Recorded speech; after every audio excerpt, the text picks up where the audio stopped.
ఒక చిన్న ప్రశ్న ఉంది, దానికి సమాధానం చెప్పుకొని మిగిలినటువంటి విషయాల్లోకి వెళ్దాం. ఓకే, సరేనా?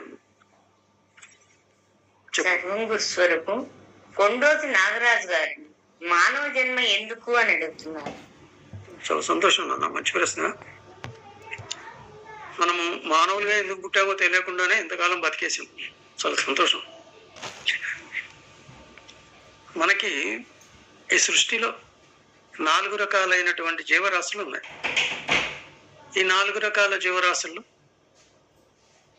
స్వేదజములు, అండజములు, ఉద్బీజములు, మావిజములు అని 4 రకాలు ఉన్నాయి.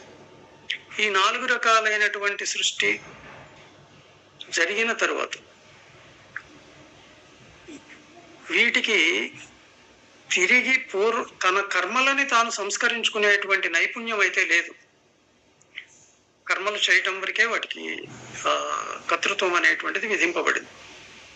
అయితే పరమాత్మ తాను ఆ బ్రహ్మదేవుడైనటువంటి లేకపోతే ఆ విష్ణువు, ఆ పరమేశ్వరుడు అనుకుంటున్న ఆ బ్రహ్మ, విష్ణువు, మహేశ్వరుడు అనుకుంటున్న వాళ్ళకి ఎంతటి జ్ఞానం ఇచ్చాడో అంతటి జ్ఞానాన్ని మొత్తం ఒక చోట ప్రవేశపెడితే ఎలా ఉంటుంది అని చెప్పి ఆ బ్రహ్మ, విష్ణు, శివాత్మకమైనటువంటి జ్ఞానాన్ని ఒక శరీరంలో, అంటే ఒక మానవ శరీరంలో దానిని నిక్షిప్తం చేశాడు.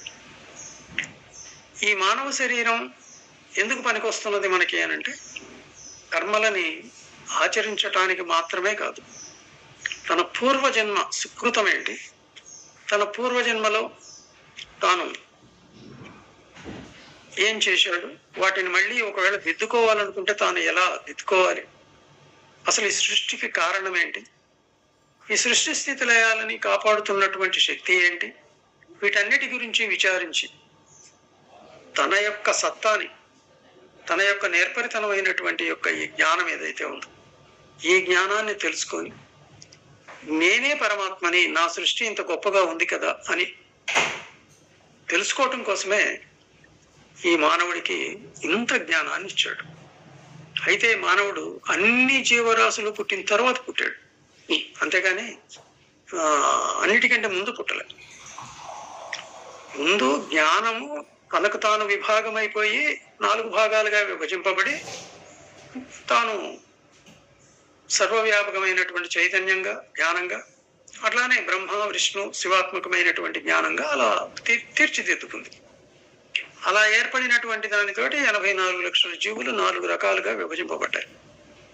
ఇవన్నీ అయిన తర్వాత వీటన్నిటి జ్ఞానం, సమిష్టి జ్ఞానం ఏదైతే ఉందో ఈ సమిష్టి జ్ఞానాన్ని ఒక చోట ఉంచితే అది ఎలా ఉంటుంది అంటే మానవుడిలాగా ఉంటుంది.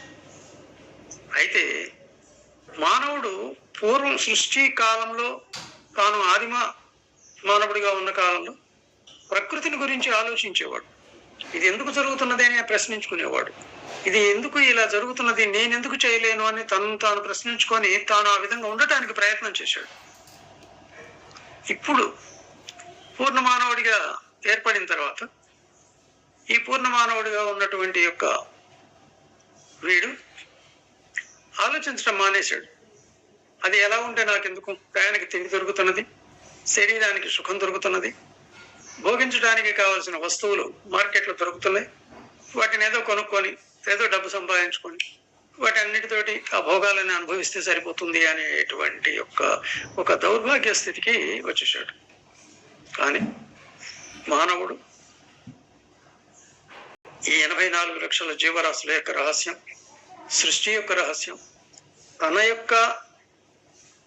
సత్తా వల్లనే ఇదంతా ఏర్పడింది అని తనకు తాను వాటన్నిటినీ చూసి వాటన్నిటితో సంబంధం లేకుండా తానుగా జీవించే విధానం ఏదైతే ఉందో అది తెలుసుకోవటం కోసమే ఈ మానవ జన్మ వచ్చింది. కాబట్టి మానవ జన్మ ఎందుకు వచ్చింది అంటే తాను తెలుసుకోవటం కోసమే. తనను తాను తెలుసుకోగలడు, తాను ఏం చేయాలనుకుంటున్నాడో వాటిని తానే నిర్మాణం చేసుకొని ఆ విధంగా ఈ సృష్టిని క్రమబద్ధం చేయగలడు. అలా చేసేటువంటి నైపుణ్యం వాడికి ఉంది. కాబట్టి మిగిలిన 4 జీవరాశులు కూడా వీటి చేత పరిరక్షింపబడతాయి. ఎందుకని వాటికి ఏం కావాలో ఇతనికి తెలుసు, ఇతను సృష్టి చేయగలడు. వాటిని నియంత్రించగలడు, వాటికి కావాల్సినటువంటి పోషకాలని ఎలా వృద్ధి చేయాలో అలా వృద్ధి చేయగలడు. వీటన్నిటి కోసం మానవుడు జన్మించాడు, అంతేగాని జంతువుల్ని తినడానికి కాదు. శాకాహారం తినడం వల్ల మానవుడి మస్తిష్కం వృద్ధి చెందుతుంది. కాబట్టి తన సృష్టిని తాను పరిశీలించుకుంటూ, తన సృష్టిలో తాను జీవిస్తూ, తన సృష్టిలో తాను నియంత్రణ చేయటానికి ఈ సృష్టిలో తాను మానవుడు ప్రత్యేకంగా తీర్చిదిద్దబడినటువంటి ఒక యంత్రం.